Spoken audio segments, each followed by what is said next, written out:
Assalamualaikum warahmatullahi wabarakatuh.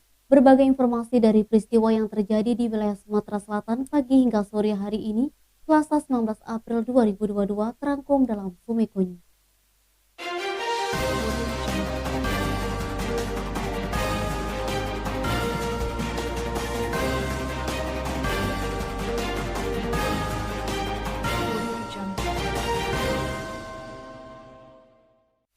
Dinas Sosial Kabupaten Ogan Ilir saat ini tengah melakukan monitoring dan evaluasi terhadap keberadaan e-warung yang ada di seluruh wilayah Ogan Ilir.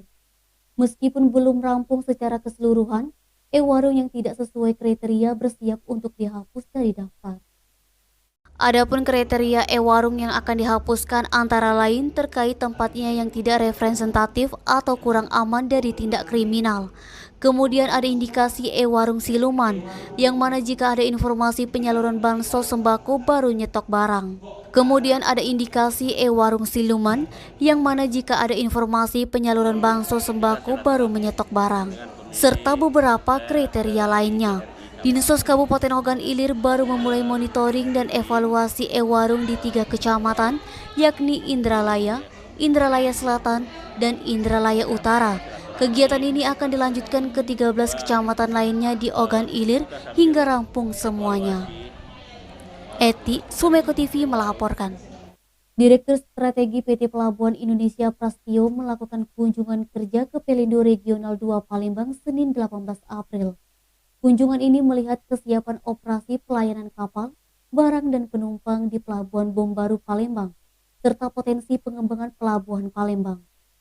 Kunjungan kerja ini juga berbarengan dengan program Pelindo Berbagi Ramadan di Palembang, dalam rangka menyambut bulan Ramadan dan menyambut Hari Raya Idul Fitri 1443 Hijriah. Direktur Strategi PT Pelabuhan Indonesia Prastio mengatakan, kegiatan ini merupakan salah satu upaya Pelindo yang menjadi perpanjangan tangan dari pemerintah, di mana BUMN sebagai perusahaan milik negara, selain mengejar keuntungan juga mewujudkan kepedulian kepada masyarakat melalui program tanggung jawab sosial dan lingkungan Pelindo Berbagi Ramadan. Program tersebut diselenggarakan di seluruh area kerja Pelindo yang tersebar di seluruh Indonesia.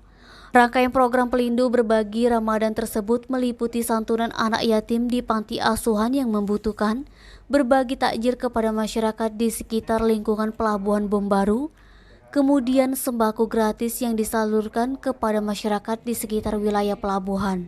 Pelindo Regional 2 Palembang menyalurkan bantuan uang tunai ke 100 anak yatim, 450 paket takjil, dan 2095 paket sembako. Bantuan langsung diberikan oleh Direktur Strategi Pelindo Prastio didampingi oleh Regional Head 2 Pelindo, Guna Mulyana, dan General Manager Pelindo Regional 2 Palembang, Imam Rahmiyadi. Naba, Sumeko TV melaporkan. Sebanyak 100 calon jemaah haji Kabupaten Ogan Komering Ilir batal berangkat haji tahun ini. Hal itu setelah adanya ketentuan peraturan dari pemerintah Arab Saudi bahwa calon jemaah haji terbuka untuk berangkat berusia di bawah 65 tahun. Kepala Kantor Kementerian Agama Kabupaten Oki Dr. Andes Haji Subrata melalui Kasih Penyelenggara Haji dan Umroh Dr. Andes Haji Mutawali MPDI mengatakan, untuk calon jemaah haji Kabupaten Oki terdata tahun ini untuk berangkat haji ada sebanyak 444 jemaah. Dengan ada pengurangan karena terkendala aturan soal usia, calon jemaah haji Oki yang kemungkinan berangkat berjumlah 344 orang. Namun masih menunggu berapa kuota untuk Kabupaten Oki yang berhak berangkat. Untuk 100 jemaah dengan usia di atas 65 tahun tersebut, untuk keterangan resmi atau pengumuman dari Kemenak secara resmi belum ada.